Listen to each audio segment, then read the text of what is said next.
Dearly Yeah. beloved, welcome back to another episode of the Seven Slot Society podcast, the off road lifestyle podcast that absolutely no one asked for. Today, I am very excited about this podcast. I've been excited about this one for a minute. You've probably seen it on Instagram, a gold two-door XJ, which I have a big soft spot for. Someone, this guy that I'm here with right now, dumped it on its face, and it has been hurting so many feelings on the internet. So I'm a big Jeep guy. I love doing off-road stuff, but when I see something that's cool like this, it definitely piques my interest. So I am here with Circus Hood. That's what you That's prefer to me. go by? Yeah. Fuck yeah, then that's what we'll call you. All right. So if you want to give yourself like a little 2 minute introduction, who you are, where you live, and what you do for a living. Yeah. So my name's everyone knows me as Circus. Ever since I was a little kid, because I built this truck, and everyone said it was like a circus coming down the road. Air ride, stereo, crazy interior lights, everything. So the name just kind Yeah. of stuck. I've been doing mini truck stuff since I was about 17 years old, so about half my Okay. life. So that's just been, and that's just I've been just to wrap my life around it. Anything that has to do with automobiles or customizing stuff. That's my thing. Yeah. Um, and I live in Muncie, Indiana, home of the Muncie Rock Crusher transmission. For those who know their old schools and stuff, Yeah. moved here about 4 years ago. Originally from Sacramento, California, and I work at a custom car shop, man. Okay. So it all comes full circle. So for the shop, I've seen you guys have like a bunch of Jeeps. There's one specific one, the one on the Maxxis tires, the big black one. Yeah. That You thing's guys did full that one? all out build. Yeah, that thing's LS swapped, ORI suspension all the way around. Interior cage is beefed up, exoskeleton, Rhino lined. I mean, the thing is purpose built. Yeah. 1 tons. It's a bad machine, dude. It's unstoppable. Yeah, that thing looks fucking sick. Okay, so what is so at work, are you kind of what's your role or your job title? I'm the get shit done guy. I'm not a Hell foreman or yeah. nothing like that. But if there's a job that needs done, I'm the one that I'll stay late. I'll sleep in the shop if I need to. Yeah. Um, so just fabricator, welder, wire, whatever, whatever the job asks for. The wiring part, man. I think we've talked about this offline before. I see you wiring up these expensive stereos. If it's got wires, man, I'm not fucking touching it. It's a double-edged sword, dude. Anytime I work on my personal stuff and I wire tuck a motor or do a change a harness or anything, and doing like lowered stuff, I'm always stretching harnesses and stuff. I'm always asking Yeah. myself like why I choose to do this to myself. Right? Yeah. I remember my first radio in my TJ. I had a Wrangler. Someone wired for me. They used the wire nuts in the back, Yeah. and I paid him like $20 to do it. It's just a little head unit. And then Right. years later, I went to replace it, and I was like, man, I would really love to pay someone else to do this right now. And I was like, electrical tape in the back. This was before like I could solder and heat shrink and do all that shit. It was a fucking mess, dude. We get a lot of remote starts in that we reinstall, and it's like you see the electrical tape and it's like unwrapping a present. It's like, is there solder under here? Is it twisted? What are we doing? So it's always a surprise. There's I, no I it doesn't seem that there's any limits to wiring. right. I feel like when you see electrical tape, you know you're probably in for a bad time. uh yeah, I it's weird, working with wiring and stuff. That's predominantly what my background in shops go. You see like the AutoZone electrical tape, and then you get excited when you see like the 3M electrical tape. You're like, all right, well, the electrical tape. There's hope. There's hope. Yeah. It's not plastic, so we're good. We can work from here. Okay, so Yeah. before we get into like the real nitty-gritty stuff that I'm sure everyone wants to hear and I want to hear, this podcast is very selfish. I'm not gonna lie, because I have 1,000 questions. So you said you moved to Indiana. You're not from Indiana. You're from Sacramento. Correct. Yeah. Yep. What the fuck? How did that happen? Why? uh, I bounced around a lot. My boss likes to call me well traveled because I've lived in a few different places. I Yeah. just knew from the get go that I didn't want to live in California. So Mm, I have good friends here. My close friend circle is here, and I ended up here, and life literally, like without any effort, put itself together in the best way I possibly could ask for. So I'm nice. here for good. I get the question a million times anytime I'm at a bar and someone hears that. They're like, "What the hell brought you to Muncie, Indiana? Not even like Indianapolis or a big city, but like Right. Muncie." And Yeah. man, I'm simple, dude. I like building cars. They have it's endless what you could do here. They Yeah. don't even look at the car at the BMV. They just, as long as you have paperwork, they can give a shit less what it looks like. So Oh, so no inspection, no nothing. no inspection. The only No time you get a vehicle, emissions. nope. The only time you get an inspection is if you buy an out-of-state vehicle. An officer does a theft check. He'll just run the VIN, and he could care less what it looks like. So Holy shit. yeah. I thought Virginia was pretty lax. Oh my Oh God. yeah. When Okay, go ahead. in my shop, we predominantly do emergency vehicles, so we have a lot of friends Okay. that come through that are officers, and it's always, me from California, where we're one of the strict states. Yeah. I'm always like, hey, so what's the guidelines on this? What's the limits on this? And every answer to every question has always been, and I'm like, perfect. That's what I want to hear. That's it. You don't have to word it. That's good. I like that. Yeah. It doesn't matter until you're already in trouble and they're looking for more things to get you in That's trouble it. for Yeah. it. Yeah, exactly. Then it's, I didn't know that. I didn't. I'm learning now too. So Yeah, I had no clue. Okay, so a couple weird questions first that I'm sure you get asked at every bar that you've ever been to. When Shoot. did you start getting tattooed? The day I turned 18. No shit. On the day. Yep. In California, there's no co-signing for 16 to 18-year-olds. Really? Yeah, no early tattoos. Actually in Sacramento, you're about 2 hours away from Reno, Nevada, Mhm. where they do that. So a lot of times you Right. get kids that are in California that have tattoos, and they went up to Reno with their parents, got tattooed, and Okay. came back. Yeah. But yeah, the day I turned 18, and then I just got out of high school, worked construction, had too much money with not enough bills, and I was in the shop like every other weekend getting covered. And the Yeah. guy that tattooed me, he's like, hey, when are you gonna start working here? So by 19, I was working in a shop. So No shit. yep. So that's when all the free ones came, and that's predominantly why I'm covered. Everyone always wants to ask how much I've invested, and I'm like, mop floors and some scrubbing, pretty much. But Sweat equity. yeah, exactly. Yeah. I'm a big I have a couple tattoos, but nothing like these are cool tattoos right here. I still don't Yeah. have any of those yet. I can't commit, man. I'm a fucking pussy. We in the industry, we call them job stoppers. So Yeah. that's exactly what they do. I can't tell you how many times throughout life that I've gone to turn in a job application and they don't even look me in the face. They're just scanning everything, and it's No just taking it all in. shit. Yeah. That's ridiculous. I feel like it's been getting less of that as we go on, but still there's that stigma. But Oh yeah. another selfish question I have, what's the pain level getting your skull tattooed? Man, so me working in shops in California, that's where all my friends are still. So anytime I really want to get tattooed, I fly out. I do it when I'm visiting family and stuff. Yeah. So I go out there with a list. So it's like, all right, we're knocking stuff out. It's not like I'm here for leisure. Like I got to get a plane ticket. So we're busting a lot of this list out. So when we started my head, we did all the gray work. Mhm. Shout out to Amber Barajas. She's a badass. She's responsible for most of my head. Good friend of mine. We did 3 days in a row, like 9-10 hour days, and we stopped on the third day because my body gave out. She asked me, she's like, how you, am I allowed to cuss on here? Yeah. Oh, fuck yeah. Okay. Oh yeah, definitely. So I cuss in front of my kids. She asked me, she's like, how you feeling right now? I was like, honestly, like shit. And she's like, your body's done. She's like, I'm tattooing water back here. She's like, so we'll have to finish it late next time. Oh, and what does that mean? Tattooing water means your body's just not taking it in? Exactly. Yeah, your body's pushing it out as it's coming. It's basically, I've been through so much trauma through the last couple of days in the same spot. My body's just putting up defense and pushing whatever out. Okay. So we did all the gray work, and actually just in June I went out for my stepbrother's wedding. So I had trouble doing the back of my head. The soft spot's been the worst. So I've tried 2 different trips to get it done, couldn't do it. So I told her, I was like, we're finishing it. I don't care if you pin me down. It's happening, because it's cover up too. So I really want it done. Right. So we get out there, and I had started growing hair back at this time, because the top I thought was done, Right. So I'm getting ready to sit down. I pull my hat off, and she's like, whoa, what's that? And I was like, well, I told you I'm growing my hair back. She's like, I got to do the whole thing all over with black. So shave that shit off in the back, and let's get rocking and rolling. Holy shit. So you didn't know that she had to go back over it.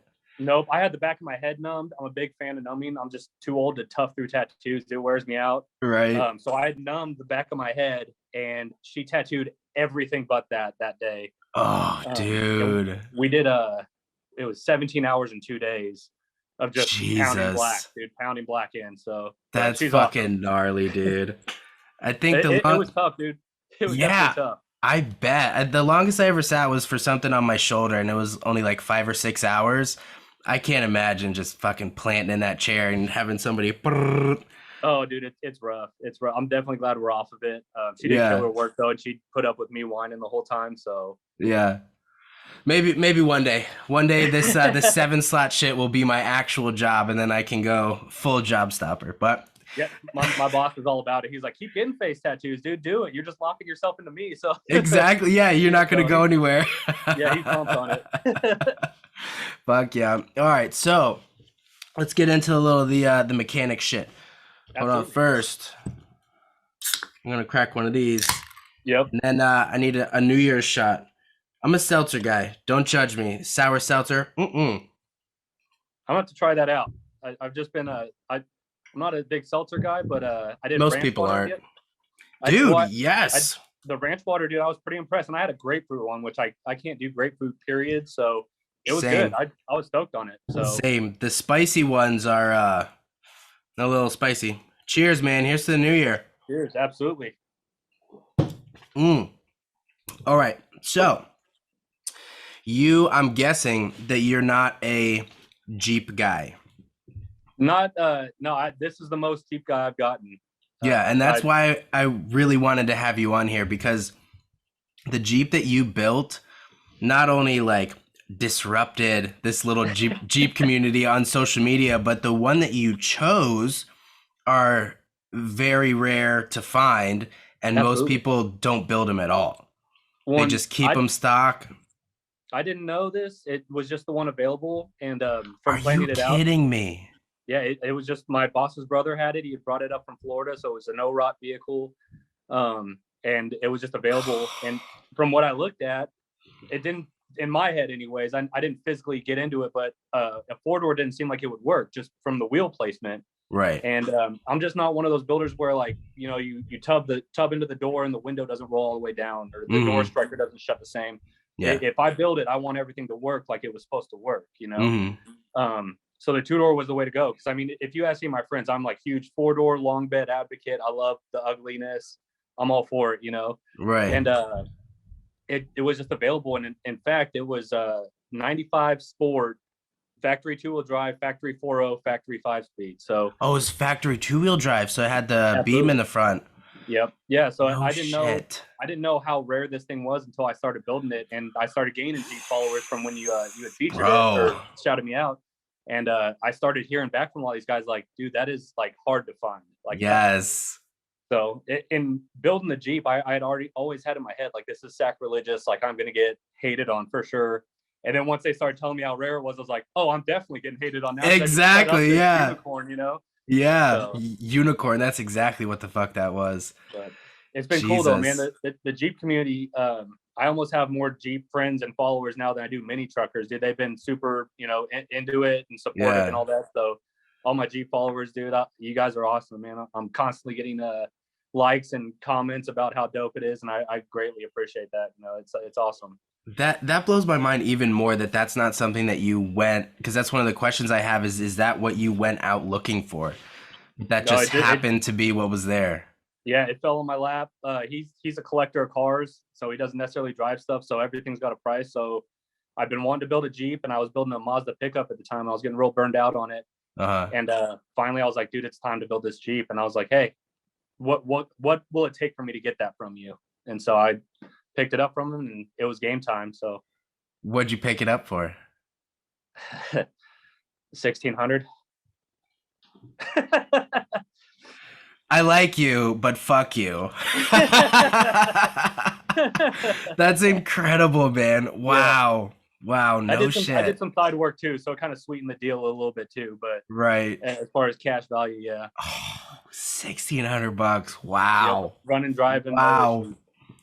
And no rust, which is I'm East rust. Coast, so yeah, it has a little spot in the roof, but it's been repaired. It's been done. So yeah. Yeah, I was pumped because me from California, we don't get rot like this. You know, you leave something in a field for 30 years and you still put a wrench on a bolt and break it, you know? Yep. So I moved out here and I was like, what the hell is all of this? So Exactly. Shit. Okay, so before we get more into the XJ, what was like your first vehicle that you started modifying more so than just like bolt-on shit? uh, I had my first car ever was a Ford Explorer, and I was 16. So I was doing simple shit like paint and accessories and big stereo, and Yeah. which in those days it was not impressive by any means. I look at pictures. I've print the back when we used to print pictures. Yeah. I was flipping through those the other day, and it was just like head in my hands. Like I can't believe I was at that position at some point. Right. Well, Uh, you thought at the but time you think it's the coolest shit ever. oh, absolutely, man! Strobes, lights, get it, you know. Yeah. But as far as like real intensive stuff, I had a Ford Ranger, man, '94 Ford Ranger, Fucking Ford Ranger. fucking Ford Ranger, dude. And that started it all, you know. That was which I'm lucky because I butchered that thing. I went through all my phases, all my learning on that thing. So Right. I put that truck through hell, but you know, my next car was definitely more well executed. Yeah. Does your first Ford Ranger still live on somewhere, or has it been sacrificed? Man, I'm pretty sure it's sacrificed. It was one of those watch it on Craigslist every couple months, just in a lower bean. Right. So last I saw Lowering it, the dude, price $100. yeah, right. Last I saw it, it had a giant hole in the dash with a TV, and Oh um, shit. yeah, it was in bad shape. So you've been mini truck stuff your entire career, Yeah, you would say. whole life. Yeah. You know, growing up in California, the lowrider culture is huge, and Hmm. I was always one of those kids, man. If I saw a lowrider, especially with adjustable suspension, dude, it'd make my week. You know, I talked Yeah. about that thing until I was blue in the face. So I started picking up lowrider magazines, and that's really why I decided I want to get covered in tattoos. Is because you see these cats, you know, head to toe in tattoos with these just Yeah. immaculate rides. And the rides changed, and the being itself, like I just wrapped my life into it. So Yeah. Definitely um, lifestyle. yeah, absolutely. So I mean, I've had about 40 vehicles in my lifetime, and I've No shit. 40 vehicles, and probably at least half of them had switches on them. So Wow.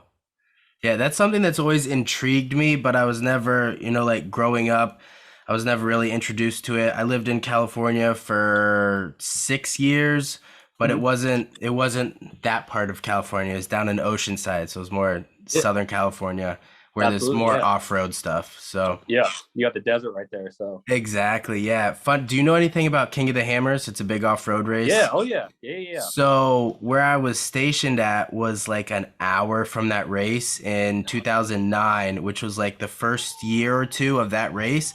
I had Mhm. no clue. Zero clue, like it was right there. Like I just think sometimes I could have been on the cusp of this race becoming huge, like Yeah, being there. No fucking clue. you're just out of earshot. Like had you heard like one fly by, you would have been there. But Exact. And there's parts of the race that actually go on to the base's like landmass. oh yeah, No yeah. clue, dude. No clue. So fucking pissed. That's actually I pay a lot of attention to like pre-runners and trophy trucks just because it's a similar thought process as far as the suspension goes. And I mean, those guys are cycling, you know, like 2-3 feet at a time from Yeah. like full group all the way tuck. So I mean, Yep. with building a mini truck, I mean, unless you're doing a big lift system, you know, you're only cycling, you know, maybe 2 feet, and that's at an extreme, you know. So Right. seeing those guys and how they're kind of overcoming all that pivoting and how they're keeping geometry right, Hmm. it's helped a lot through builds that I've done, you know, kind of understanding more. Because if they're cycling, you know, all that distance, and I'm only cycling this much, but the design is the same, you know, it kind of helps you show that it's been tried and true, and they beat the shit out of those trucks. So Yeah. Yeah, definitely. So tell me a little bit about the mini truck scene.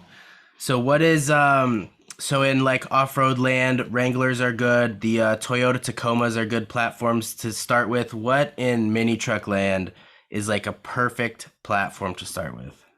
I mean, you have guys that are real good at each one, you know, like sort of like how you got Volkswagen guys and they know the ins and outs, but you know, you have guys that aren't Volkswagen guys that don't have a clue. Right. I'm one of those guys. They scare the shit out of me because I hear the suspension and I don't want anything to do with it. Yeah. Um, but a lot of guys, you know, Toyotas, Mazdas, Nissans, they all kind of have the same suspension setup. Hmm. Um, and they lay super hard, and their frames are tucked up pretty tight, small frames. So I mean, they lay super good. So those are always a Hmm. favorite, just because the reward is so much greater for putting those on the ground. But me personally, I'm a big fan of like S10 suspension. Hmm. It's just real generic, real easy to understand, and it's just there. You know, there's no, Yeah. you don't change anything. The geometry's right, no matter where you put it, and parts are everywhere. You know, Yeah. so I'm So a big fan of using that. And is there like a year range, like no, late from 90s, early 90s, from the 80s? time they started making the S10 to the time they ended it, they used the same A-arm setup. I mean, I'm sure you can't cross a square body with a round body, but Right. it's still an A-arm control arm setup. So Okay. yeah. So what's the goal of mini trucks? Is it to see how low you can get it, or is there like, I'm telling you, when I don't know shit, dude, I don't know shit. Do you guys have like competitions? Like I've seen videos where there's a group of people and they're like bouncing and shit, but how does It that just work? depends. It just depends on the builder, and a lot of it has to do with the scene too. You know, like Mm, from Cali, going to shows in Cali to going to shows here in the Midwest, it's definitely a little bit more hospitality and connection here in the Midwest. mm-hmm. Whereas out in the West Coast, you know, it's you have like the cats that are hopping them, and who can push the car the farthest with their setup and everything like that. Right. I think it all just depends on the builder. You know, I know cats that have competed with each other to see who can get lower and all this and that. And you got cats that really look at the aesthetic of the car and really don't want to overdo the modifications. They really want to like almost like they're redesigning the car itself. Okay. Me personally, dude, it's just all I know and all I love to do. So I like building weird shit, and I like enjoying what I build. So Right. but the connection, dude, that's big for me is the people. You know, I have Yeah. met so many people and known so many good people, and it's been an awesome experience being a part of it. Yeah. So you went to a show a little while ago. I was supposed to go. I was supposed to meet up with you. That didn't happen. I apologize. All But good. it was a Jeep show, wasn't it? Yeah, Or yeah. was it? Are you talking about the Jeep Summer Meridian show, or are you talking about the one on the East Yes. Coast? Yes, Okay, that yeah, one. Yeah. yeah. Jeep Summer How? Meridian. That was the first day the Jeep had ever seen the road, and I got there almost late because I was putting in interior as they were setting the show up. No shit. Yeah, yeah. That was the first time the Jeep had ever seen the road, and I drove home to shower and straight back to the show. God damn. So how Yep. how was that received? Because a lot of people will talk shit online because you can't get punched in the mouth from behind a Right, phone right. screen. Very But how valuable was lesson. how was the people that actually came up and talked to you about it? Dude, I was with my roommate and a good friend of ours, and the whole way in there, I was telling him, I was like, "This is the test, man. If Yeah. I really, did a fuck you to the Jeep scene, I'm gonna know here in a minute." Because I mean, when I tell you, like, dude, they're everywhere. Like they shut a big square of downtown, this town called Anderson down, and it's like just stacked all the way. You Yeah. have all walks, all different styles, everything. Yeah. So we're driving through there, and like I'm trying to read the looks, so I'm trying to figure out, like, should I just drive through the other side and just go back home, or Yeah. should I actually Loop use their around. part? Yeah, but dude, it was super well received, which was awesome. Good. And I think that has a little bit to do with the area. Indiana's a big, motorsport state, Mm-hmm. especially the area I'm in, Muncie. It's real blue collar, real, car builder town. So I mean, Yeah. the different stuff's also welcome too. And like even the local Jeep clubs here in Indiana, like they always ask me to come to the shows, and they've always been super nice to me and Good. made sure, super hospitable when I go to their shows. Yeah. Good. So what was the goal when you finally got this two-door unicorn for $1,600? What was the goal when you looked at it stock? You hadn't touched it yet. What did you envision it in your mind? I've wanted to build this since I was about 17, 18 years old. As soon as I started building my first truck, I was always looking for the next different one. I was like, all right, Right. after I learn the basics on this one, I want to really build something that I like. And I saw back in the day, us mini truckers had a forum called Street Source Magazine, Uh-huh. and it was essentially, all the builders, everyone in the scene in one garage, so to speak, just sharing it. I mean, I won't say it was drama free, because I mean that's just social media of any sort. Yeah. But there was a white two door that I saw on there. I'm gonna shout him out. His name's Jordan Herndon. He built it, and dude, I saw it, and there was not a time from me seeing that Jeep that it wasn't on a screensaver on a phone or a computer or in my like a picture in my possession at any time, because that was always in game. I thought it was the baddest thing ever. he never got into driving, but I mean, I just knew that I wanted one. You know, I had to do it, and Shit. so So it you just had this in mind for a minute. oh yeah, like in my mind, it was a blueprint. It was that at game time. You know, as soon as I got my hands on it, it was just putting this to reality. Right. Um, so it just over time, I either had the knowledge, not the place, or the place, and not the knowledge, and Yep. finally it was just time. You know, it dawned on me. It's like, let's do this. So as soon as I got it, it was like, let's get to work. You know, it was no time Fuck yeah. wasted. Yep. What was the first thing you did to it? I pulled the motor and cut the floor out of it. Woo. So you basically you cut the floor out, and then from your pictures on Instagram, it looks like you remade the floor. Yeah, so I grinded the rockers, the inner rockers flush, and I Right. plated them, and then I built the chassis as if it was just a regular vehicle, and instead of doing body mounts, I just reunibodied it. Yeah, I'm looking Um, at it right now, dude. That's so fucking crazy. I mean, the big thing with like body mounts and stuff, it takes away vibration, or it helps with vibration and noise. And in a mini Right. truck, when you're an inch off the ground, that's all you're gonna get. So Yeah. I mean, I'm all about simplicity. So taking all the time to figure out body mounts and placement and where the structure is good for them and stuff, I'd rather just jump ahead and just unibody it. It was a unibody in the beginning. Guys wheeled these things like crazy as a unibody. Yeah. There should be no reason why I can't do the same lowered as a unibody. So Right. yeah, so I just basically plated the rockers, made my chassis, and then I just made runners from the rocker to the chassis every 16 inches or so. Yeah. And And then the floor, that's all you weld, you do cutting, everything. hands down, this thing was start to finish me so far. I That's do fucking gnarly. have some friends I'll be getting in touch with for helping me out with some stuff that I'm not totally knowledgeable on. Yeah. I got a buddy, Nick Woodring. He did the brake lines for me. He's a master as far as tube bending goes, as far as hard line and everything like that. It's just compared from my skill level to his skill level, he could do in no time what it would take me weeks to do. So and it looks a million times better. So I just let him take the reins on that. So Yeah.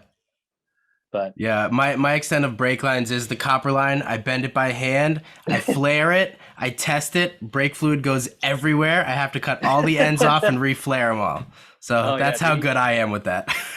he makes artwork of it, dude. It's unreal. You know, I'll tell him, like I said, like simplistically, like, all right, I need to go from here to here to here, and then something to the back. Yeah. And when he shows me the product, it's like it's a piece in its own. You know, it's wild. So yeah. He's definitely a magician with it. That's fucking awesome. So tell me a little bit about the rear suspension of it. Like I said, mini trucks, I don't know shit. Air suspension, bags, I don't know shit. All good. So it's just so everything on the Jeep is Jeep except for the suspension, which is S10.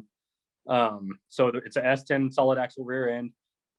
It's a 2-link with a Z-bar. Basically, it's just a lateral bar that keeps lateral motion. So it starts at the mounting point of one bar and ends up on the axle side of the opposite bar. Okay. And it's kind of like a push-pull. It can't push, it can't pull, so it keeps the axle kind of in line. Right. Mini truck scene, 2-links are the cheater way. It's not the desirable way because you have a lot of pinion change. It's the great debate. It's the Ford versus Chevy of the mini truck world is 2-links are trash. Yeah. But I mean, I never planned to lock this thing up, which locking up means filling the airs all the way up into the bags. Okay. I built this thing to drive an inch off the ground, and that's where it's going to stay. So I set it up to drive perfect there, and that's it. Right. So locking. What's the point of locking up? Like, just so you can drive? Yeah, if you have to get on a trailer, or if you're getting into a real aggressive parking lot or something like that, just having the ability to basically the separation from just static dropping something to having it adjustable. Okay. Is that all those videos I've seen of cars of ripping their bumpers off going into parking lots? Right. Exactly. Yeah, that's the difference right there. So when you lock up, you're avoiding that. Oh, okay, I got you. And that's actually that's one of the tasks I'm getting ready to do here in the spring is I'm actually going to take the straight axle out and I'm going to convert it to independent rear suspension. Oh. It was my game plan from the start, but I was so anxious to drive it. It'd been years that I'd wanted this thing to happen. Yeah. And I'm a month into it, and it's like I just need it done. So I just went the simple way, put an axle and a 2-link in, and got it driving. But I think I'm gonna go back to the Plan A and swap it out with the a C3 Corvette independent rear. Okay. Which keeps me the same third member.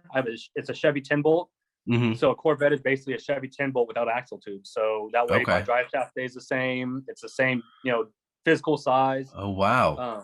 And it's actually the right gear ratio because right now, so manual XJs, as most of the guys know, it's like a 307 gear. Well, the F10 is a 373. So like 55 is like fifth gear pin and loud. So it definitely limits how much I drive this thing. So right.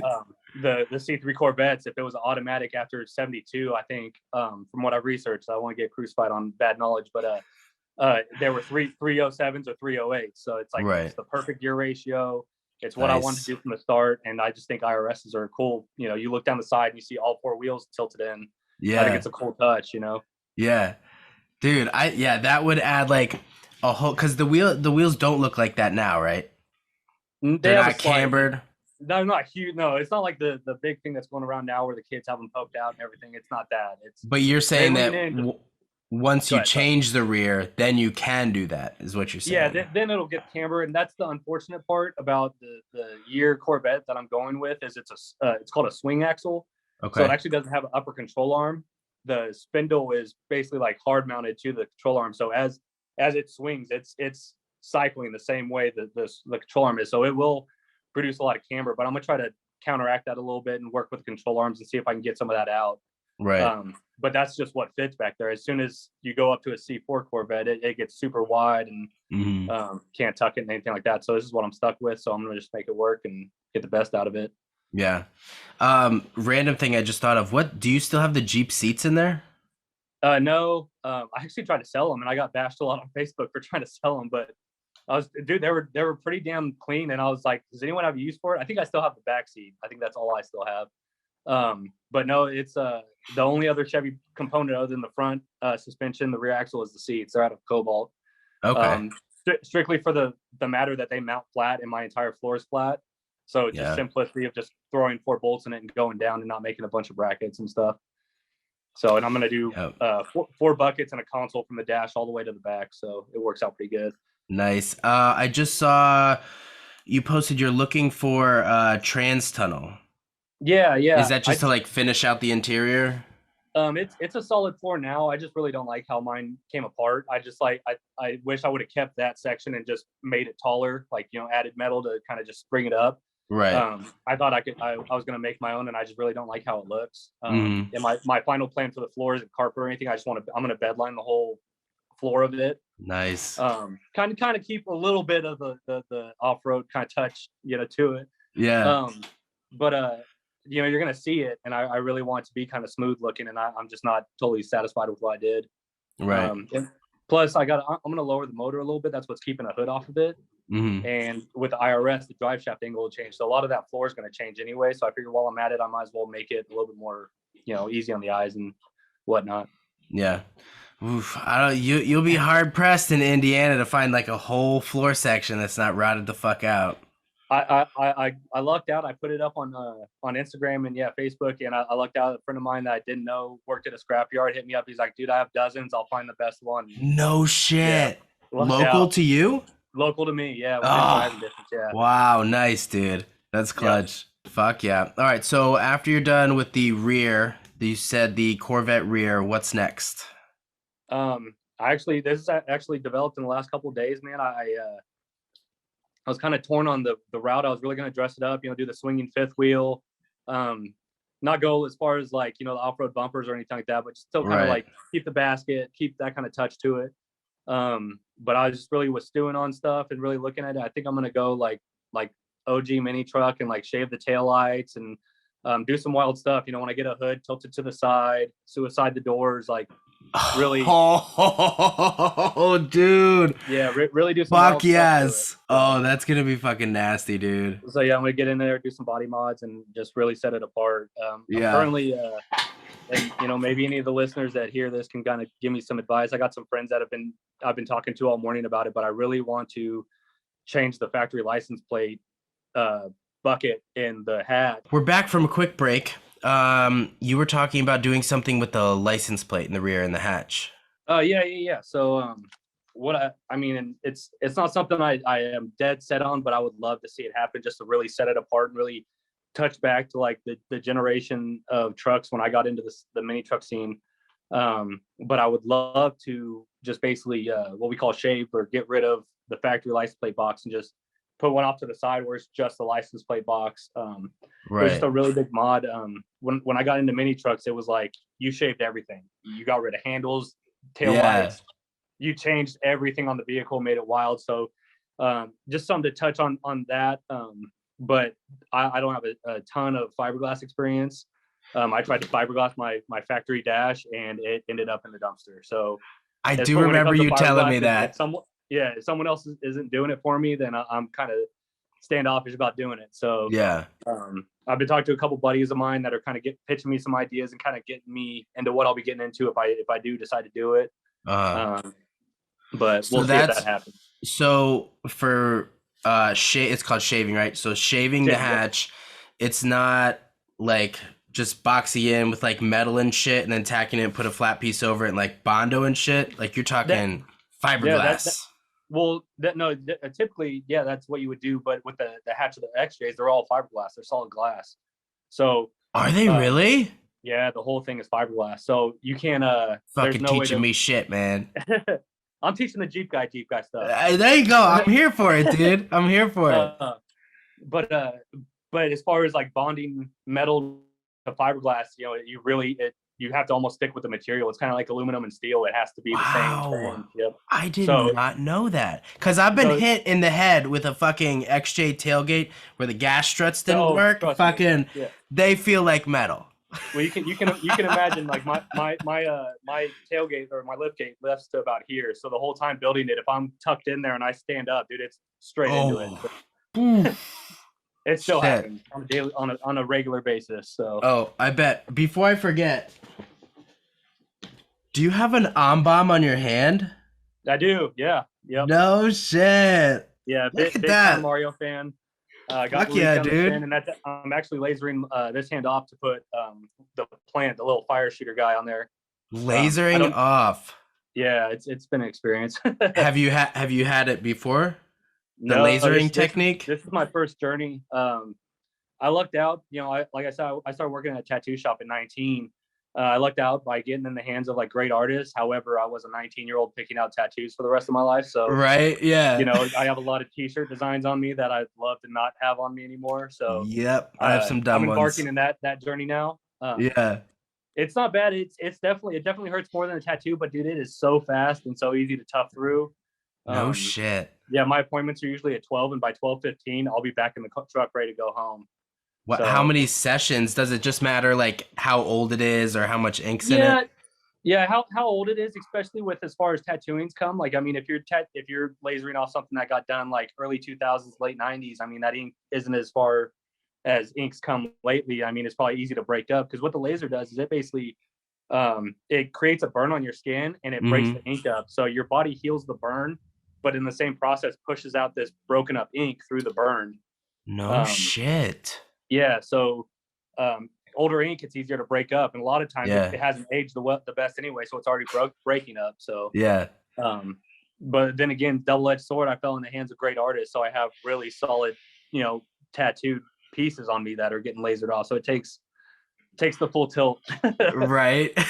So they're great tattoos, but now that you want to do something different, you're paying the price. Yeah, my friend Amber that I shot out earlier, she tells me all the time, 'cause I always hit her up about like what can get covered up and what can't. And she's like, man, the things that you want to cover up are so far from what I usually cover up because they're actually done well and done nicely, And she's like, I would never cover it up. And I'm like, yeah, well, I'm a dude with a bunch of famous stars and strap tattoos on him, so.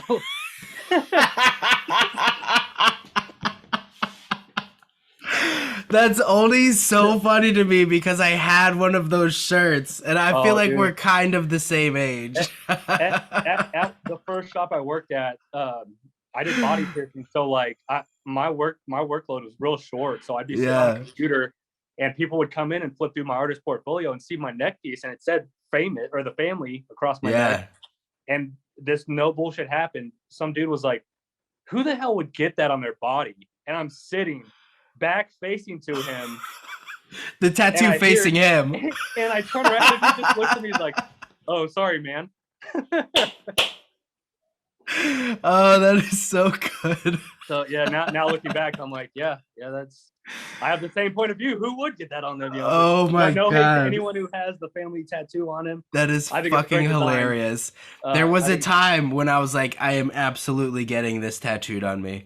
yeah, Oh, I've seen some variations. I met a kid who had the family, but he was sponsored or worked for Monster, and he had the M as Monster instead of the F yeah. for family, which was a pretty cool twist on it. But yeah, it just wasn't for me, man. I also weighed like 145 pounds coming out of high school, so like a lot of my tattoos are very small compared to my body is now. So Right. I have the tough guy belly rocker that only fills up that much of my belly. So real, I'm winning a lot. Holy shit. Oh my God. All right, back to Jeeps real quick. So the fender wells in the Yeah. XJ, is that something that you rolled, or do they like sell that as part of like mini truck builder kits or something? So my tubs are actually trailer fenders, front and Okay. rear. The Nice. front is the front's a tandem fender that I just chopped in half and it just rolled off. The rears are two singles welded together. Okay. Which I'm actually, this is kind of like me kicking myself, going back and doing the IRS. I'll be changing the floor a little bit too. I'm cutting the fender tubs out because I just think the angle, like a kind of a hexagon, would look a lot better than the rounded ones, just because of the Jeep lines and it's so square. Right. So I'm gonna change those up, but I'll probably hand make those.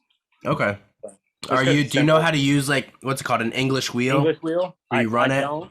I have a buddy of mine who's been doing it a lot longer than me. And I hit him up all the time. I'm like, man, I wish I would have learned this like so much later. I feel like I'm way too late in my career for any of this to be like Oh my useful to me. God. Yes, dude. Holy shit. It's like I maybe have like two, three more builds in me, and knowing it now, it's like, well, shit, I'm just gonna go back and use my cutoff wheel and the vise, because that's just what I'm used to. Oh shit! When you say a cutoff wheel and a vise, you are speaking every XJ owner's language, all of them. Yeah, dude. I started doing this with the tools I had in my garage, and that's happened to be what Yep. it is. And I've been that way since.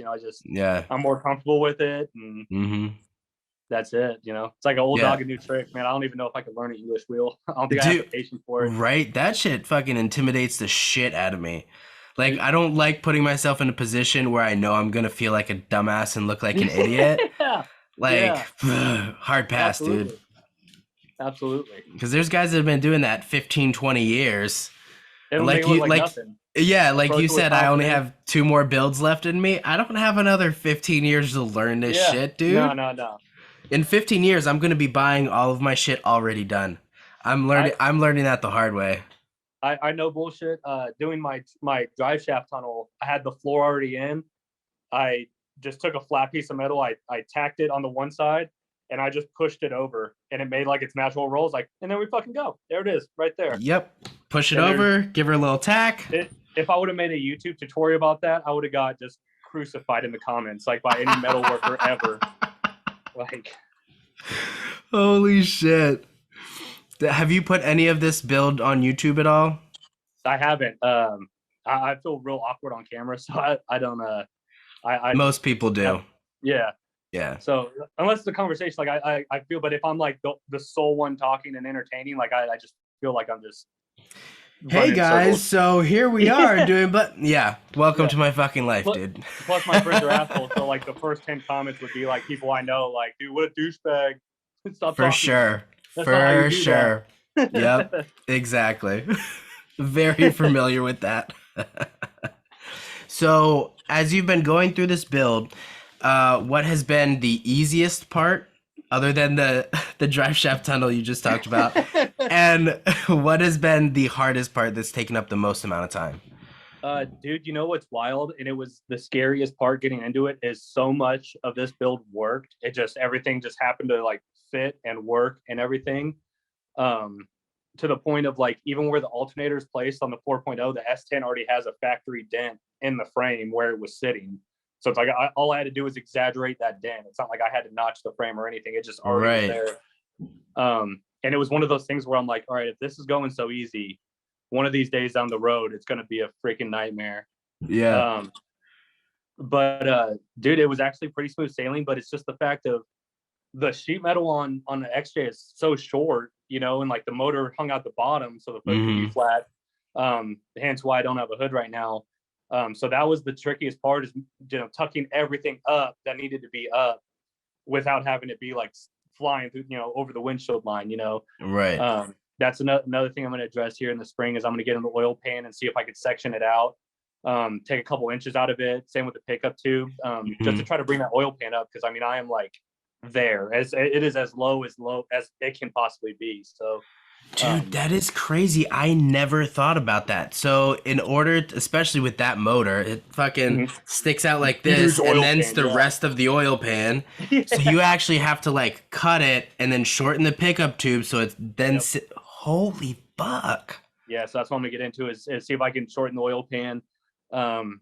Is that something, do you know if like people have done that before? Oh yeah, it happens all the time. A lot of guys do it with LS swaps. Oh, okay. Just it's common. No, I don't want to say common knowledge, but that's where I prove myself that I don't know shit about mini trucks. it's a pretty regular thing. Okay. It's nothing I've done personally yet. Right. But I mean, it's sheet metal, and worst come to worst, I just put a new oil pan on and leave the engine where it's at and stop touching stuff. So stop fucking with it. Yeah, right. But then that would allow you to drop the motor lower so you could put a hood on it. Put a hood on it. Yeah, absolutely. Okay. Right now, the intake has been my biggest issue. Actually, my intake manifold, I had a good Nick Woodring, the guy that did my brake lines. He actually tigged the front PCV, or I guess it's not a PCV in the front, but that little vacuum neck there. He tigged it shut so I could put a brass elbow lower, because that was hitting the hood as I was shutting it. Then later to find out that the intake is actually the highest point. So I actually re-drilled where he had shaved off that port and put it back. So I was like, well, if I'm not going to run the hood, then I'm going to run this exactly how it was. Yeah. But yeah, if I could drop the motor down, then maybe I could revisit the intake and give myself some more options, because I entertained making my own intake tube and all that. But if I wasn't going to be able to run a hood anyways, then I'll just put the factory intake back on it. Right. So for the mini truck scene, is it like I say against the rules to just like have the stuff that's too high sticking out? No, it's super common. You'll see a lot of guys with the hood cut around, you know, anything that sticks through. Right. Me, it's just an aesthetic thing. I plus, you know, the air filter's sitting there, so if it starts raining, you know, luckily it's a 4.0 and they run practically on water, from what I've heard from people. It's true. Speaking as a guy who has actually blown up a 4.0. But it's just an aesthetic thing. If I had to do a hood cut out, I wouldn't really trip too much. The front end, since like I said, the sheet metal is so low, getting a hood on it makes that the Jeep look so much lower to the ground. Yeah. And one of the mods I want to do is a side tilt hood. So instead of opening traditional, I want it to kick off to the side. Again, dude, kind of back to when I got into the mini truck scene. So that's something that's common in the mini truck scene? I wouldn't say common, but it's definitely a mod that's been done a few times, and it definitely sets things apart. It's just something to mess with, basically. So like that kind of sums up like when I got into the scene, that was mini truckers like etiquette, is you mess with everything. If you can mess with it, you know. It's changed definitely along the years, and but I still have those roots, you know, where that's what made me love it, you know. You see a cover truck at a show and he goes to start the key and the dash is a Christmas tree, you know what I mean? Every light's on. You know, now guys are paying tens of thousands of dollars to get computers reprogrammed, so factory features all work exactly as if it was stock. So I'm stuck in my roots. So if I can mess with it, I want to mess with it. Yeah. Are you do you have any aspirations of like doing what you were talking about, like shaving, like no handles? Yeah, nothing. I'm really doing that just because I'm suiciding the doors, and I really don't. I mean, I always liked when people would take the handle and move it forward, since the door opens that way, moving the handle to the front of the door. Right. But just being the mirror there, I kind of just maybe look at something like maybe put a button under the mirror, or like hide a handle in the mirror. Some getting technical as far as that goes. Yeah. So that's really the only reason I'm shaving it, is just because the doors open the other way. Yeah. And they may just stay shaved. I don't know. Who knows? Ah, dude, it's gonna be so sick. I'm more of a cut it up now and ask questions later kind of guy. So whether it goes Maybe well or that not. everything you're saying makes me like you even more. Oh shit.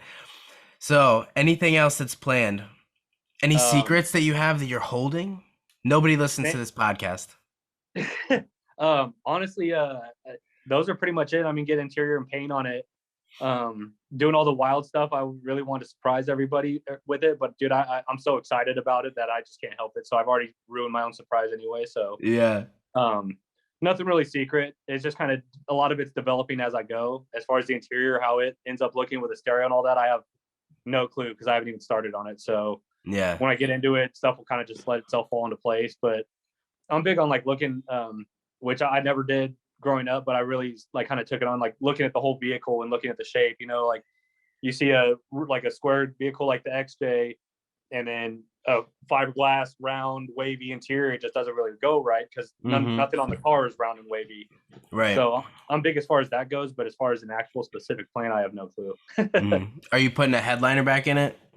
Oh yeah, it's got a headliner in it with the Oh, factory why did I soundbar, think it I might didn't? add. Oh no shit.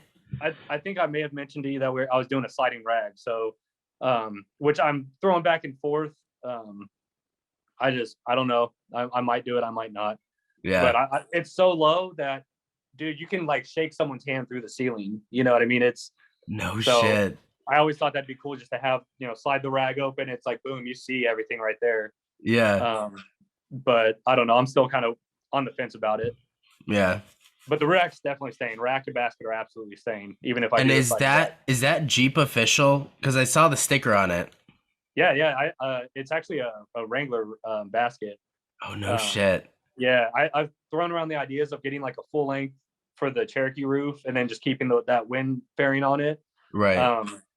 But it's kind of growing on me just being that back half there. So, which Yeah. I may just do a regular sunroof just over the passenger area. So who knows? So fucking sick, dude. So sick. The first time I saw that thing was like, oh my god, this hits like all of the things that I love about Jeeps, about the two-door being just fucking cool, and then the other side of me that's like, I think cool shit is cool regardless of what it is. Absolutely. I'm definitely one of those builders where I may not have the same taste, and I may not see myself building one, but I can absolutely appreciate work that goes into it. Yeah. So I mean, I'm all about. I love anything with a motor. Like we're talking about King of the Hammers. We watch that almost on a Sunday basis. 1320. I mean, there's no limit to my taste in vehicles. It's just what I choose to build is what I choose to build. But I can definitely appreciate anybody's build. I follow a lot of the Jeep guys that you've shouted out on your Instagram, and a lot of guys that I try to follow everyone back. So if I'm not following you on Instagram, I'm sorry. Maybe you hit me up because I got flooded with people. So I tried to like follow back every time, but were you expecting that to happen? I mean, I knew that it would definitely catch attention being what it was, but right. It wasn't ever what I built it for. I never built it to, break the internet or go viral or anything like that. I've always wanted to build one. So yeah. When I got the attention, dude, it was surreal. It was the first vehicle that I built that I really got that kind of attention and feedback on. So it was definitely. I'm glad it was mostly positive then. Fuck. Oh, dude, I've been so grateful. Guys will write me messages, and just thanking me and appreciating the build, and it's just been so incredible, dude. It's been such a cool experience. Yeah, it's been a cool time. So yeah, like I was saying, like I wasn't prepared for all the attention and stuff, but it's definitely been a cool journey. Shout out to another badass Jeep that everyone should definitely go check out is Ray Somers, Somers. Badass white Grand Cherokee. He's that's his Facebook. I'm not sure what his Instagram is. You'll have to get him. He'll probably write me, give me a word for not shouting out his Instagram too, so people can follow him. I'll find it and I'll put it in all the links. Absolutely, he's got a badass. You'll have to correct me because I'm not up to the TJ, XJ, all that. I just learned what an MJ was, so it's awesome. Yeah. But he's got a Grand Cherokee, white Grand Cherokee. It was built about 10 years ago. Nice. Incredible vehicle. His is going through some wild, similar rebuild kind of thing, just kind of restyling it and in touch with the same kind of roots. So but definitely a cool Jeep to check out as well. Yeah. So, but yeah, it's been a I cool love journey, that man. shit. Yeah, absolutely. So tell me how you got linked up with these magazine guys. I'm actually really good friends with the owners and all that run it, and No he had told shit. me I had sent him kind of a sneak peek because I didn't put the Jeep online until it got on the ground.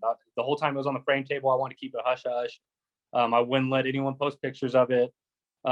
There's an Instagram page called Everything Low. They're also on Facebook. He knew about it through my roommate, but even then he was like, "Hey, you don't post this until it's time." Yeah. And I kind of gave him a sneak peek, like, "Hey, next year, man, I'm gonna come out pretty hard." And so from the get go, he was stoked. So it was like one of those things. Like he's like, when the time comes, he's like, "That's absolutely getting featured." And again, I wasn't expecting what I got. I thought I was gonna get like the side column under construction, which is a big thing with mini truck magazines. Is you have like, the split page or a side column of under construction vehicles. Getting what I get. It was incredible. Shout out to All Time Low magazine, Rich and Beth Waterman. They're amazing people. I'm so glad they're growing and they're doing their thing. They're great people as well. So Yeah, I went to try and buy a copy of the hard copy, and they were sold out. yeah, Do you know if they have any more that I can buy? I may know a guy who bought a few of them, so I can maybe get that guy to mail you one. So Maybe if that guy could sign it, and I will pay whatever you ask for it. absolutely, man. I'll absolutely send it to you. Not a problem. Fuck Be my yeah, dude. pleasure. So the magazine thing is big for me because I'm like real big into media and photography and videography and all that shit. So was there any point where when you were building this, like in the grind, like you've had a long day so you work and then you work on your own Absolutely. shit. So it's Yeah. late at night, you're working on your own shit. Was there at any point your brain goes like, man, this will all be worth it if I can get into a magazine, or this will all be worth it if such and such? It was anything I've ever built, magazines, trophies, none of that stuff ever really, like, it wasn't never a priority to me. It's always a great feeling getting a trophy or getting into the magazine. I mean, that was a surreal feeling. Like I said, even with the attention, I've never experienced that with anything I've built. So it all kind of gives you a feeling of being worth it, or what you're doing is worth it. Right. But it was never the sole reason. Like, I'm doing this to get seen or get anything. I just like driving cool shit. And honestly, if they stopped having shows, I would still enjoy it just as much, driving it around town and getting the attention around town. Yeah. That's the main thing. Is I just like taking, just driving with no destination. Take it somewhere and enjoy it. So, Yeah, so it was just seeing it completed from a vision in your head to sitting behind the steering wheel and keying it up for the first time. That was it. Dude, it was unreal. It was something else. And actually, there's a video I posted of me driving it out for the first time. I had no brakes, and there was something else not hooked up. My clutch was messed up, so I had no brakes, no clutch. So I basically started it out in second, and stayed in second, and just drove it around the parking lot. And literally, I could live in that moment, and before Dude, I I got it, bet. the whole way up to actually being able to drive it, like, I could have just lived in those few seconds of just rolling it and just having it be a something, Yeah, something that moved under its own power. Yeah, it's such a huge step. It's like this is real now. It's not just me, playing a video game or putting a puzzle together. Like, this is a real thing now. Right. So. Fuck yeah. I'm almost there with mine. Mine is a little bit different build than yours, but I'm just waiting for that day I can go out of the garage under its own power, but we'll see. Dude, it's great. Another question I have for you. We'll wrap up shortly. I'll give you back your New Year's Eve. By the way, we are recording on New Year's Eve, by the way. Neither of us have shit to do today, so we're doing a fucking podcast. Old guy life. How often do you do like quintessential Jeep things, like four-wheel?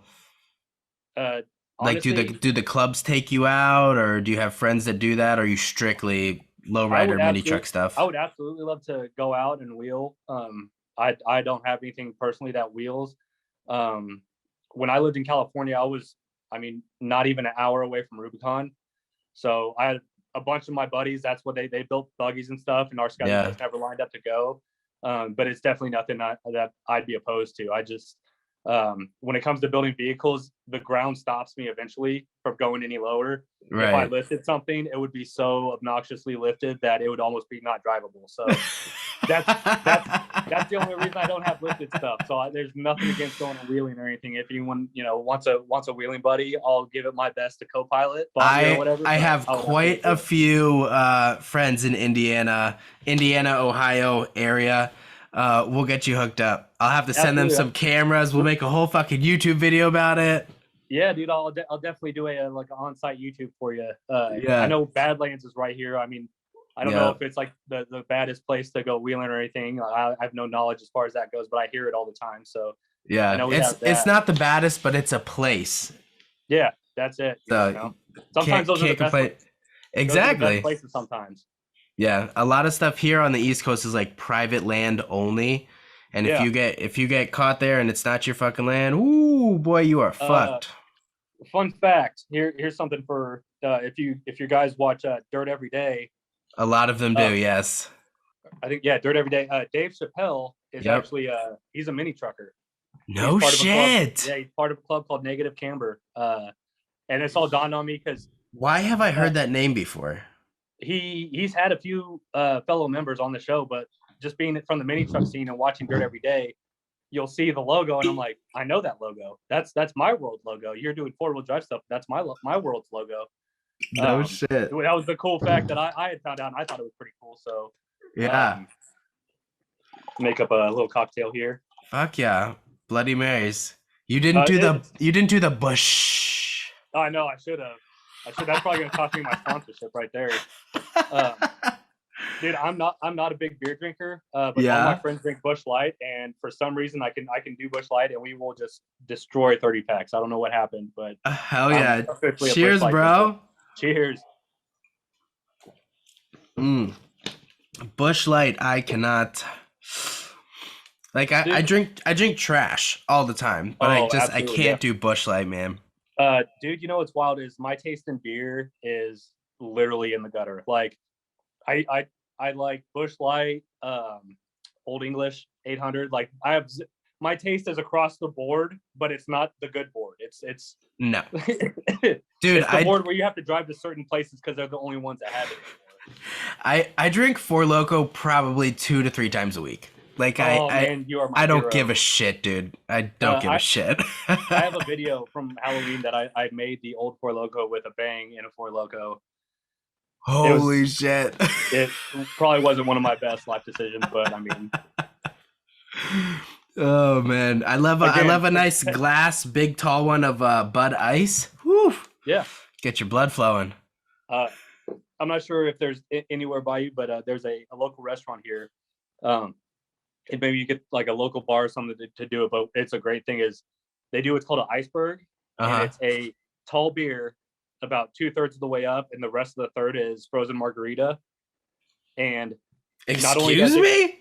Oh, dude, beer is so cold, and that last like few mouthfuls are like perfectly limed. I don't know if you like lime in your beer, but like that sounds delicious. It's a treat. It is for sure a treat. Oh wow. Is it like Mexican restaurants?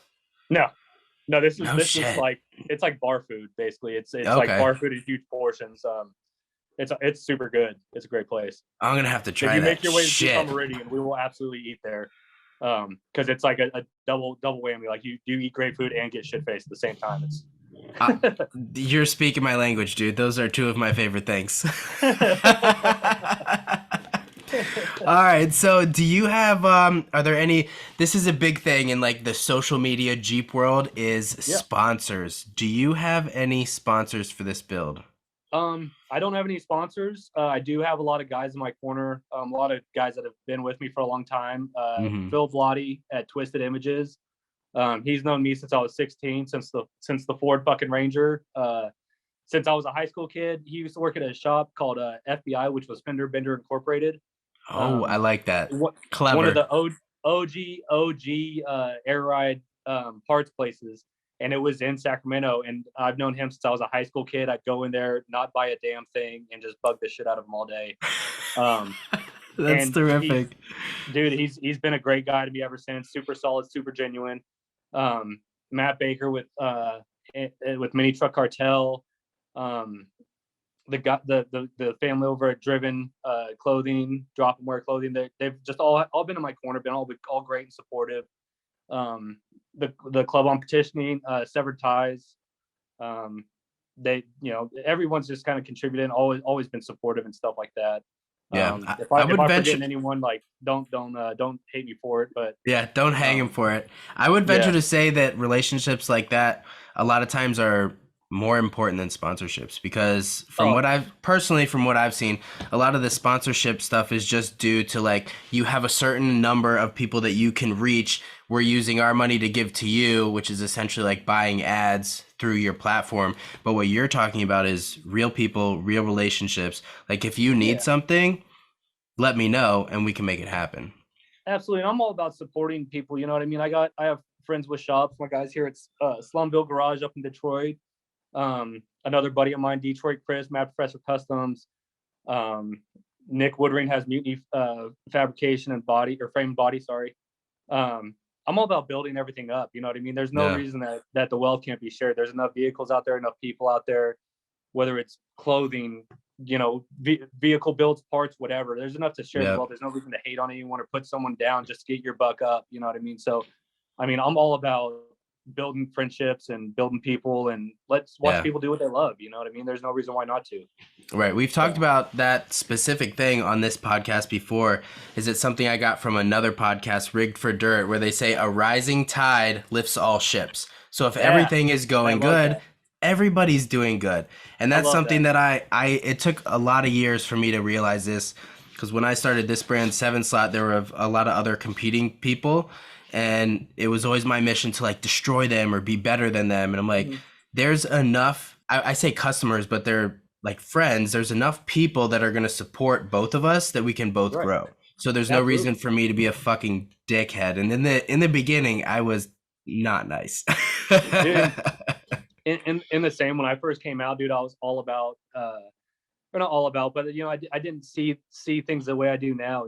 Growing older, I definitely have found peace with myself, and it's definitely helped me to see that, you know what I mean, a conversation can change someone's day. You know what I mean? Oh yeah, That dude. costs nothing. You know what I mean? It costs a couple minutes to talk to someone, and that could be all they, that could be the highlight of their day. Like this dude, I'm gonna be smiling ear to ear off this podcast for fucking months. So, you know I what I mean? And cannot wait that until this airs, dude. It's gonna be sick. yeah, it's great. And what's funny is you said 7 Slot. So the stereo shop and I think I brought this up to you. The stereo shop I worked at in Louisiana, we had actually got so much. You said Louisiana. I already know who you're talking You about. already know we're talking about. We had gotten so much work through 7 Slot, Southern Louisiana, Yeah. that we started giving them discounts because they were always in there. And Yeah. so when you had added me and I saw your name, I remember telling you, like, man, did you like luck out on timing or what happened with, like, you got 7 Slot, no numbers at the end, whatever. And you're like, I am 7 Slot. And I'm like, oh shit, this is the real fucking deal. Okay, fine. Legally, I am 7 Slot. But that goes back to what we were talking about earlier, and that was when me and them had a conversation. That was like 2013, 2014. That was when it first started, and I was like, "Oh, this is the worst," and blah blah blah. But they're doing their own. They do so much fucking charity work, dude. Oh, dude, Like they're excellent. it's gotten to the point now where I'm like, I mean, I'm not even gonna.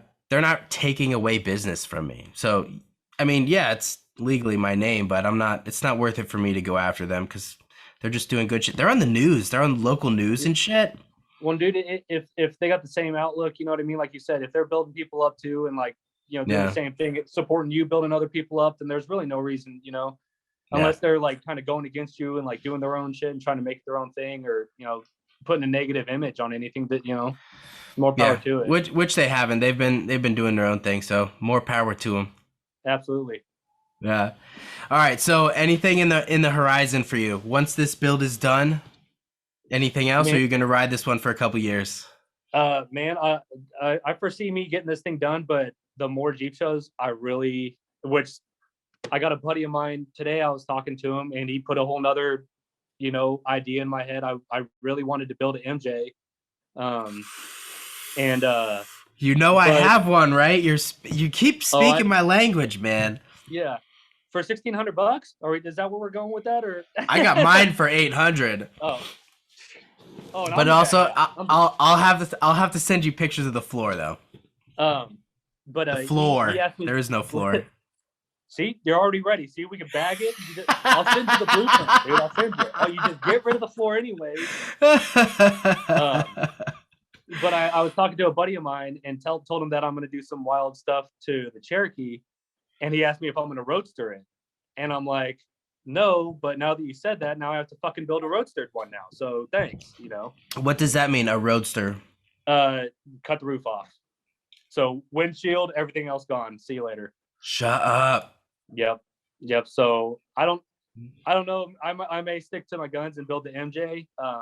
But from what I see in my head and picturing mine with no roof, like I might have to build another one and cut the roof off. But I don't have the heart to do it to that one. Please don't. Please don't. No. I'll pick a 4-door. I'm sorry. I'll pick a 4-door automatic 2.5. Yes. Do that. If I see one day that you've gone and cut the fucking 2-door windows out of that thing, the big ass back windows, I will be so mad. So mad. So, there's a local kid here. He's helped me out. Definitely come in clutch. I don't know his last name. His name's Kyle. He's a cool cat. He's a Jeep porter, but he actually has a 2-door. I think it's a 2-door. Correct me if I'm wrong. It could be a 4-door. I have a shit memory. But the back windows have a wing section. They had like a wing folding section. He's like, dude, these windows are super rare. And I don't know if it's a 2-door and it was a big window with the It's a 2-door. I had one. Okay, yeah. So he has one of those, and it was the same thing. I was looking at it, and he's like, these windows are $300 a piece if you can find them. And I was like, okay, we'll just stick with the solid glass. It's fine. Solid glass is great. I had no idea when I owned that Jeep. That's the one that I blew the 4.0 up in. Oh, perfect. Okay. Yeah, fucking idiot, dude.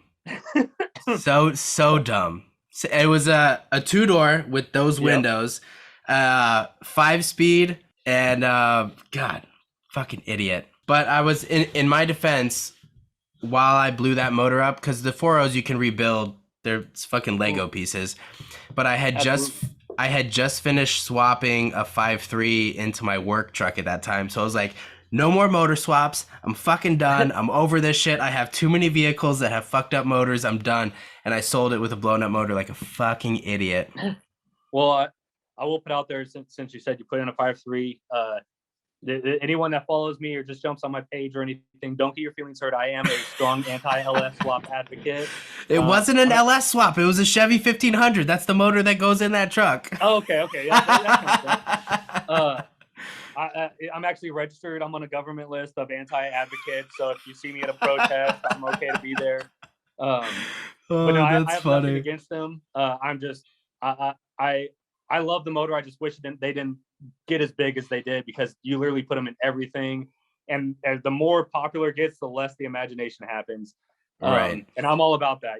If I see a LS with a Vortex cover, I just, like, a part of me dies inside. Like, I'm like, paint it or something, do anything, get rid of the Vortex cover, do something with that. Like, it breaks my heart. It like plucks a feather out of my angel wings is what it does every time. Right. But if you have an LS swap, I know a lot of the guys I follow have LS swaps in their stuff. It's nothing against them. I don't hate them. I don't think your build is any less. Like, it's nothing personal. It's my own sick head that won't accept it. I can see that. I can see that. Everybody's like, LS swap everything. Yeah. I can understand standing strong against that. Absolutely. So the very last thing that I wanted to touch on is, we talked about this a little bit earlier, and what I've seen personally is that people that build cool shit or people that do cool things are not the ones that you see on social media talking shit. And this goes for you. This goes for most of the people that I know that are building shit, is that people will support other people building shit, even if it's not this kind of stuff that they do. Like, absolutely. you like, I posted somebody and you messaged me, you're like, yeah, I'm already following him. And he's like, it was Aaron Osterman, the MJ crawling guy. Yes. Yeah. With the gold MJ. And you're like, I follow him already. Yeah. And it's just guys that aren't, like, necessarily in the same circles, but just appreciate cool shit. So have you seen, go ahead. I'm sorry. Oh, no. Finish. Good. Have you seen anybody that kind of breaks that mold? Because I feel like you haven't. I do see it a lot. It's just from going to so many shows and being around for a little bit. And I can't say I'm necessarily innocent from that. I do see, like, my big thing is like front end swaps when people do, like, put a Tahoe front end on a Silverado. My thing is you need to put the Tahoe wheel arches and the bed arches. The whole swap needs to be done. Right. I have no problem. If you love your truck, you love your truck. It's no big deal to me. I may suggest it, be like, hey, are you going to do that? Right. It's the arrogance and response, and I feel like that's a hard part right now. Everyone's so tense and so proud of what they do, and they want to put their pictures out and they want nothing but praise back. And I word my criticism very carefully for that reason. Mm-hmm. But it's the arrogance in return that I'm usually like, all right, well, you only did half of a swap, so no big deal. Yeah. But I definitely have, I'm out there to help. If someone has a question, or if I see something that could be an issue later on or needs to be addressed, then I'll say, hey, maybe check this out. Yeah. But I definitely cater to my audience. If it's someone I know that's going to take that in, then I'm absolutely more willful to help them. Mm-hmm. If it's someone I'm not too familiar with or doesn't know me as a person, I know, just reading stuff is so different from hearing it. You can judge where someone's directing something by hearing them, by their voice, their mannerisms, everything. If someone's in a bad day and they read something that could be negative, they're reading it negative. And I know myself, sometimes I come off real abrasive when I say stuff. I'm real blunt. I explain stuff in ways that I understand that someone else may not understand. So if it's someone that I'm not totally familiar with, I may kind of tread lightly, but it's the same sense. I want to see cool shit all over the place. I absolutely don't want to see someone get hurt in a car accident, especially wheeling, dude. That's dangerous. Something goes wrong, catastrophically, dude. That someone could get really hurt, and that's the last thing I want to see. And right. Anytime I try to give someone criticism, it's never to out someone or bash them or anything like that. I'm really stuck on that rising tide thing. That's really stuck with me, because that's exactly I didn't come up with it. I don't think they did either, but that's who I remember hearing it from. That's awesome. And that's exactly it. I want everyone to enjoy what they build. I don't want, I've been there when I was a kid and didn't really have the guidance to build stuff other than screwing up and finding out myself, and if I can prevent someone and have them enjoy from the start, then why not? I'm big on leaving something behind, teach someone a trait that they can hand down, or, whatever, set a standard for somebody. There's no reason for just blatant hate. Like I said earlier, I may not have the same taste as someone, but if I see something that's not really being addressed properly, like, okay, that's not anything I would do, but what I see, this may be an issue, Right. So I'm big on that. I definitely see there is hate still existing, which sucks. You know what I mean? It's Of definitely, course. but I try to prevent it when I can. Yeah. The people that are just blatant hating on Instagram are the ones that haven't been punched in the mouth in real life. That's it. That's a valuable lesson, dude. That is very valuable. I mean, it is what it is. But last thing, I promise. Last thing. There's a guy called Vague Industries on Facebook. He builds all sorts of random shit. He's real big on. He's like, be the person that you looked up to when you were a kid. So like when you were 6, 7, 8, and you saw that cool car, and you're like, oh my God, that's so cool. Like, be the person that takes the time to be like, just give the kids a thumbs up, or and then it translates into, on Instagram there's a 13-year-old kid who's like, oh, your fucking shit is so sick, and then you take the time, those 4 minutes, to interact with them. Exactly. Dude, I'm huge on that. I've lucked out just here recently in the last part of this year, just shouting out, music artists, comedians, stuff like that, to have them reach back out. I'm all big on remembering that you're a human, at the end of the day. You may be famous, you may be big, popular, everything, but don't forget you're a human, dude. You can communicate just the way everyone else is. You're never too busy for that, Yep. And I'm super big on that. And one of the things I've seen that's actually a big change that they've made here in the mini truck scene. And correct me if I'm wrong, if any mini truckers check this out. I know a bunch of them are looking forward to it. I think I saw it at a show called Lone Star Throwdown first, but they put a banner that said, out there is a kid, and I'm probably going to butcher this, I'm sorry if I do. It said, out there is a kid looking up to you.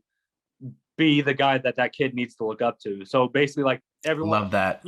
usually shows would post a sign to try to be funny and be like, don't be an asshole. You know what I mean? And I see them, don't act wild, whatever.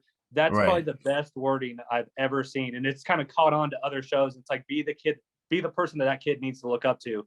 That's the best wording I've ever seen. And especially being one of those kids, dude, like I have no issue, bouncing, adjusting the air suspension for a kid or whatever. And my big thing is, I'm covered in tattoos. A lot of times I have my gold teeth in.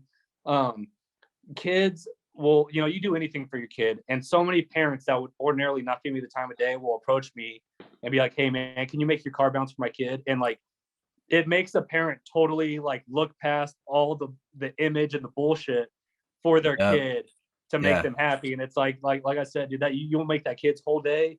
And it maybe change that image of that parent, where they thought I was going to take their purse, So they would call me, but I took their purse and I have their cell phone. But I'm kidding.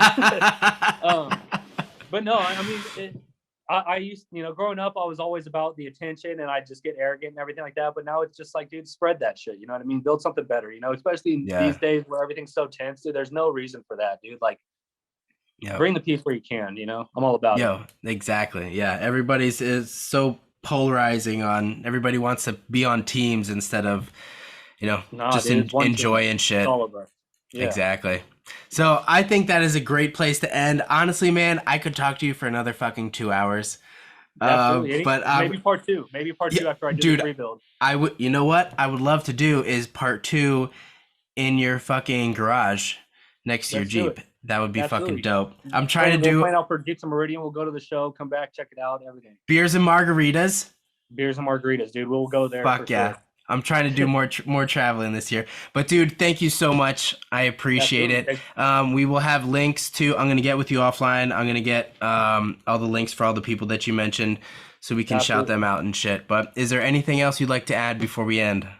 Dude, just thanks for everyone who's given me attention, or not, I won't say give me attention, but give me appreciation, followed me, even like the picture, dude. Like that it means a lot to me, dude. It's not just small stuff. I really appreciate everything. Anyone, like I said, anyone who's followed me and I haven't followed you back, shoot me a message. I probably missed it with everyone that came out. Dude, I'm just any questions, let me know, because I'm asking the same questions, finding out stuff myself. So I'm here to build everyone else. Thanks for having me, dude. It's been an incredible experience, dude. I appreciate it a ton. Okay, just kidding. We have one more segment to add before we go. Go ahead, Circus. Totally forgot. Shout out to my roommate Cole Decker. Definitely helped me a lot. Bounced around ideas with him a lot. And he's definitely helped support me through, the times where I kind of lost a little motivation or, guidance, or kind of lost track of wanting to finish it and stuff. I feel that, man. And definitely to my bosses, Scott McAllister and Ryan Krugler, let me build cool shit in the shop. They've been awesome. And Scott's son Lucas, he's a young badass, going to be a awesome metal worker, going to college for it and everything like that. But he's definitely spent late nights in the shop with me and definitely added extra hand and advice and stuff like that. So I definitely wanted to make sure that they get their name in there. And absolutely. We're all about, I am not self-made. Well, I'm like self-made, but at the same time, I wouldn't be anybody without the people that have helped support me. So for you guys listening and watching, we jumped back on after this to re-record this because I want to make sure that we shout out the homies that have, helped you get to the place that you're in. Absolutely. Sorry for the listeners. Sorry about that. Don't be sorry. They've been through much worse. My podcast is terrible. Nobody listens. So, and you also have a funny story. So why we stopped is that once we stopped recording, I went upstairs and I was so amped to tell my wife about probably one of the greatest podcast episodes I've had of 2021. We'll see what the numbers say, but I feel like it was a great one because this shit is fucking dope to me. I go upstairs and my wife is fucking pissed and I'm like, I have some great things to tell you. Why are you so mad? She's like, your middle son just pissed all over the fucking floor.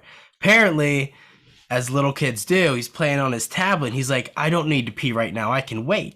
Well, turns out when he got up to go pee, he just pissed everywhere. So was like, Circus, we need to wait. I need like 30 minutes to clean this fucking piss off the floor. And then you said you had a story on that vein. So we have a rental property next door to us. It's a 2-story house, and we have it's like someone walled off halfway through, so we see both top and bottom story. Right. And we've yet to have a successful neighbor or neighbors or renters in there. They've always had some sort of not desirables in there, a wide range, whether they party all weekend and they're college kids, or they just suck, or they make the place look bad. Yeah.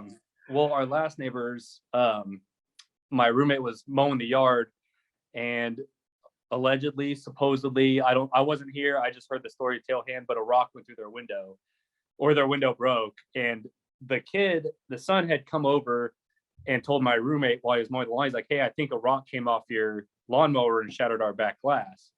And he's like, I really don't think that happened. So don't know what to tell you. I'm going to finish mowing my yard. Yeah. So he finishes and he comes in here. Well, the dad comes over, and when the dad got home, and he kind of did the tough guy thing, like, you shot a rock through my window, it's shattered, you're taking care of it. And he's like, well, first off, I grew up in this house, so hold on. He's like, your landlord has insurance on the house, it'll get taken care of. He's like, but I'm almost confident the rock didn't come from my yard. And the dad is trying to punk him about it. Well, as he's punking him, his son has the screen out of the upstairs window and is pissing out of the upstairs window. And so the dad is trying to be a tough guy. And my roommate goes, hey, just so you know, your son's pissing out of the window right now. And the dad comes around like, God damn it! And has to storm back to the house after trying to be the tough guy to reprimand his son for pissing out the window. Well, we just got new neighbors, and yet we have yet to see them piss out the window, but the younger 2 kids definitely decide to use it as a trash can. So they just open the window, put their trash out, and shut the window. So there's like a pile of trash. Jesus. So my question is, yes.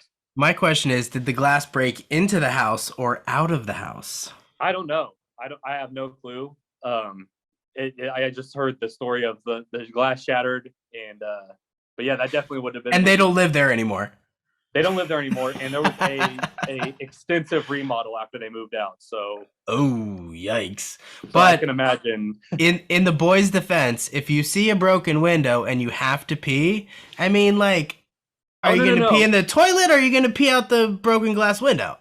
He peed out the normal window upstairs, full show, full fountain. Oh, Jesus Christ! No, that's the normal window, because in the Midwest we have window unit ACs. We don't have central heat and air. Right. So a lot of the windows already don't have the screen in it. So he just picked the window that didn't have a screen in it and started to piss out of it. Oh, that wasn't the broken window. No, that was the back door. The back door. The window that faces us is the window he chose to pee out of.